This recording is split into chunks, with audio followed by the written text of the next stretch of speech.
Yes, this is a competition of who has the shiniest shoes, which means I can only be standing with a fellow entertainer, a wonderful, wonderful vocalist, but the great pedigree from the West End, who is the guest entertainer on this voyage on Queen Mary 2, one of the very best, Mr. Phillip Browne. Hey, good to see you. Philip, I must admit, I've missed your wonderful, full, rich baritone voice, and you're on board now for this cruise to sing. Right, yeah. I've just come off the Queen Victoria, and now I'm on the Queen Mary 2. Looking forward to my show, which is going to be tomorrow night in the main theatre, the Royal Court Theatre. So you're one of the guest artists that Cunard employ to come on, and so you might be doing, like you said, last week you Queen Victoria, this week the Queen Mary 2, so you do lots of different ships, different things every week. Yeah. If people are lucky enough to see your show, what are they treated to? They get a bit of everything. I used to be in The Lion King, so I do some stuff from The Lion King. We do some Barry White, Nat King Cole, Ray Charles, Sammy Davis Jr. I've done about 9 West End shows. So I also do snippets from Les Mis and Porgy and Bess and Showboat. So they get a treat of a bit of everything. The audience is quite mixed. So we've got to do a wide variety of music. So it appeals to the young, the old, and people into jazz, people into pop, a bit of R&B, literally a bit of everything. What's been your highlight today of your kind of life within show business? I would say the first show I was involved in was The Lion King, so that was a huge highlight. But what I love about now moving away from the West End and coming into the theatres on the ships, this is like the highlight.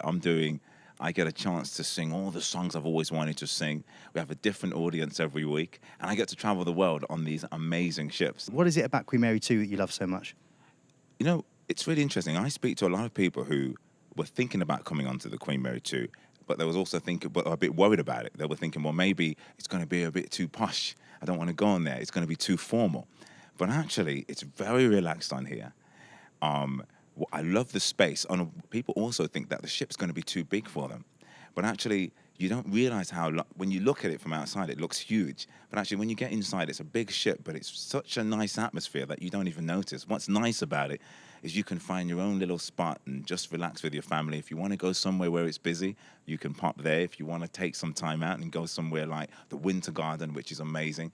And another thing about the ship, there's music everywhere. I mean, literally go to the Winter Garden, you'll hear the string quartet. Then you go downstairs and they've got a jazz band. Then you can go to another room and you've got another group of singers singing. But there's something for everyone on here. And you've got cinemas. You've got the main Royal Court Theatre where they have all the shows on.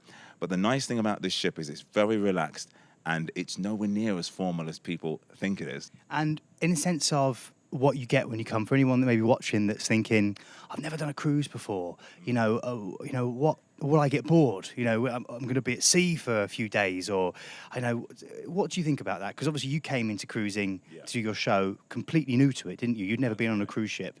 What were your thoughts on that? You definitely won't get bored. I think when a lot of people, especially a lot of younger people, come on and they think, oh, I'm going to have absolutely nothing to do. But actually, you won't even have enough time in the day to actually fit all the activities in. But the nice thing about this particular cruise is you can be as busy as you like or as less busy as you like, or you don't have to get involved in everything. There's no pressure to go to any activities. You can literally they give you like a program, a daily program, and you can look through that and pick all the different things you'd like to do, and it changes every day. Philip, I've got to say, mate, it's so lovely to see you again, and bumping into you unexpectedly today on here has been an absolute pleasure. And if you are ever on board a ship around the world and you see this man on the programme, make sure you come and see the show. Absolutely spectacular. Thank you very much. You're welcome. Cheers.